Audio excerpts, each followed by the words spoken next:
Salut les co-créateurs, c'est Funky Cat pour le défi des 100 jours, jour 75-76, première saison.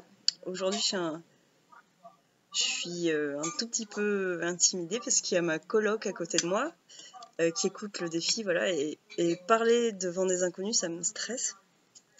Donc là je relève ce défi et voilà. Elle comprend pas le français donc ça va.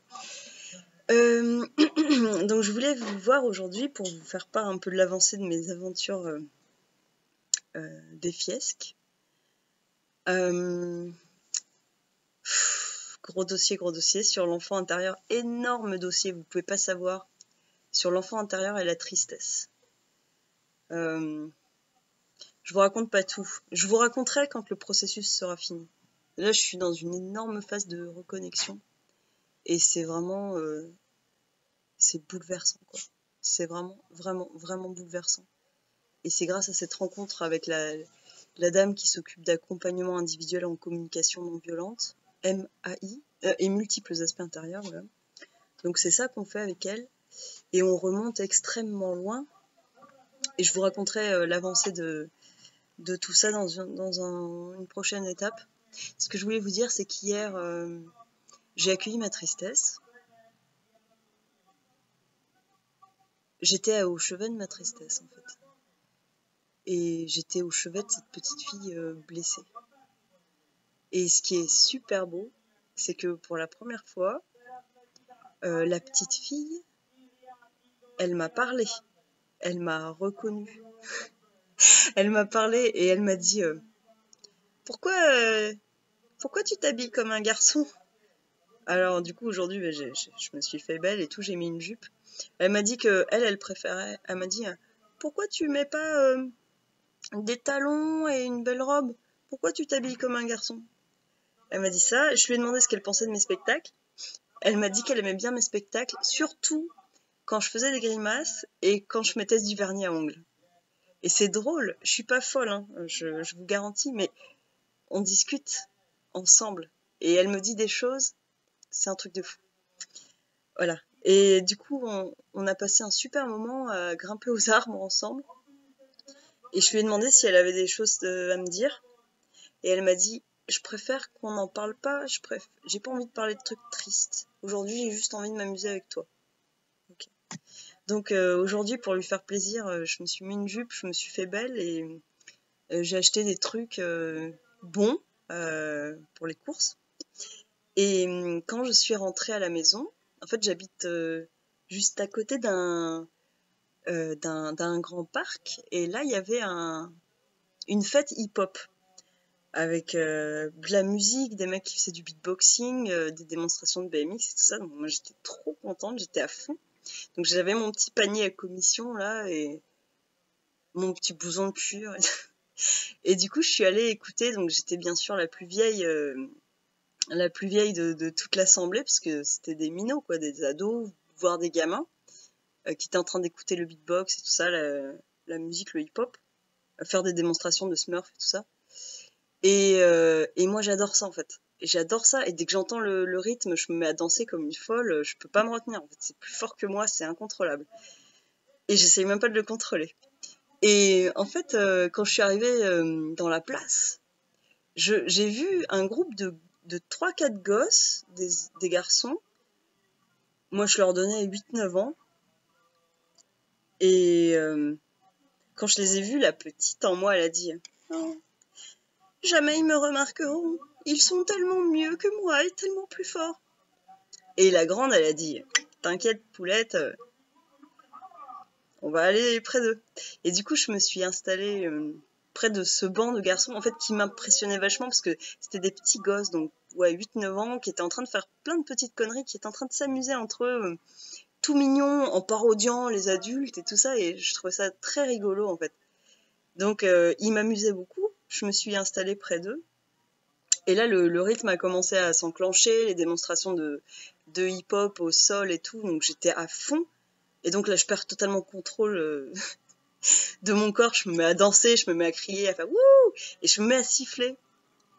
Et là, les gosses, en fait, ils ont prêté attention à moi, et je suis devenue un peu une sorte de héroïne. Bon, je veux pas parler à leur place, mais je les amusais beaucoup en fait. Et ils regardaient pas ce qui se passait en face, ils regardaient pas le spectacle, mais ils me regardaient moi.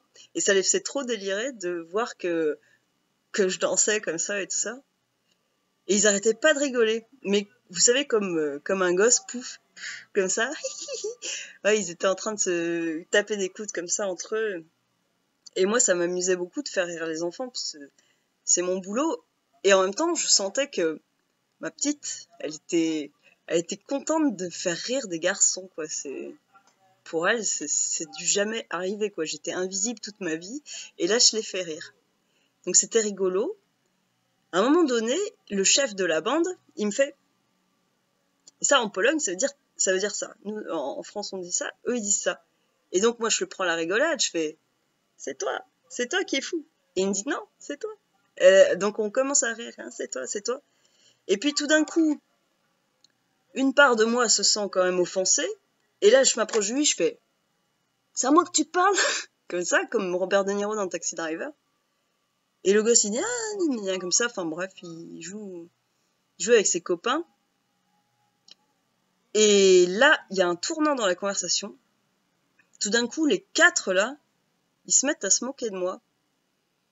À dire, la meuf. Alors, je sais pas s'ils ont dit la fille ou alors la vieille. Ce qui est très offensant dans un cas comme dans l'autre dans leur bouche. Et on dit, Babka, t'es folle, toi t'es folle. Ils ont commencé en fait à m'incendier. Et j'ai senti que ça me faisait de la tristesse. En même temps, j'ai 34 ans, je vais pas me laisser démonter par des petits morveux. Mais je me suis dit, Anaïs, accueille cette tristesse. Donc j'ai accueilli ma tristesse et je me suis dit, Anaïs, rajoute-en une couche pour bien leur faire comprendre que c'est pas comme ça qu'on parle à quelqu'un. Donc là, du coup, j'ai commencé à être super triste. Donc je l'étais, mais j'en rajoutais un peu. Limite, j'avais des larmes, tu vois, que on se soit moqué de moi. Et puis, les gosses n'ont pas tout de suite fait attention. Et ils continuaient, ils étaient excités par le spectacle. Et ils attendaient à ce que... Ils s'attendaient, ils m'ont dit, bah alors, vas-y, tu fais plus la folle, oui, fais la folle. Et là, je leur montrais mon visage triste.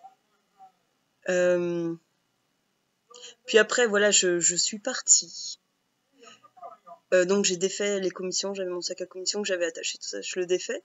Et là, ils commencent à se moquer de moi encore. Et je me retourne et je fais, vas-y, Nina, je montre un peu d'agressivité. Les enfants descendent de leur banc, moi je m'éloigne. Et il me dit quelque chose, en fait. Et il s'adresse pas à moi directement. Et là, je lui dis, qu'est-ce qu'il y a? Et là, il se lève, en fait, il avait 12 ans, il était 12-13 ans, il était peut-être plus grand que moi. Et là, il commence à m'insulter, en fait. Et il me dit, casse-toi pauvre conne, un truc comme ça. Très violent, en fait. Et donc, juste avant qu'il me dise casse-toi pauvre conne, je lui dis, comment tu t'appelles? Je le regarde comme ça dans les yeux. Comment tu t'appelles? Et moi, en fait, ce dont j'avais vraiment envie, c'était de nouer contact. Moi, c'est vraiment mon précieux, le plus cher, c'était qu'on se marre ensemble, en fait. Qu'on se marre, qu'on rigole. Et lui, pour des raisons X ou Y, il a dû se rappeler qu'il est un petit dur et il joue pas comme un gosse, que c'est un homme. Et du coup, il m'a dit, vas-y, dégage la vieille, hein, je crois qu'il m'a appelé la vieille. Et là, quand il m'a dit ça, quand il m'a montré vraiment toute son agressivité, bah, je me suis dit que là, j'ai eu le mot en lettres d'or, non-violence. Et là, j'ai compris, vraiment, mais j'ai compris de tout mon cœur que face à une agression, mais j'allais rien dire. J'ai juste senti vachement de tristesse en moi. Une tristesse parce qu'il a pas compris, quoi. Il a pas compris que moi, je voulais me nouer avec lui. Je voulais créer un lien de sympathie. Et lui, il le refuse et il me renvoie dans le visage quelque chose de très violent. Et ma réponse, c'est la non-violence. Donc moi, je suis partie. dans mon immeuble et sur tout le chemin, j'entendais « Vas-y, casse-toi, casse-toi ». Voilà, 10 minutes. Voilà, merci de m'avoir écouté. Et puis, je vous embrasse fort et je vous remercie de tout ce que vous m'apportez. Je me sens très connectée. Voilà. Bisous à tous.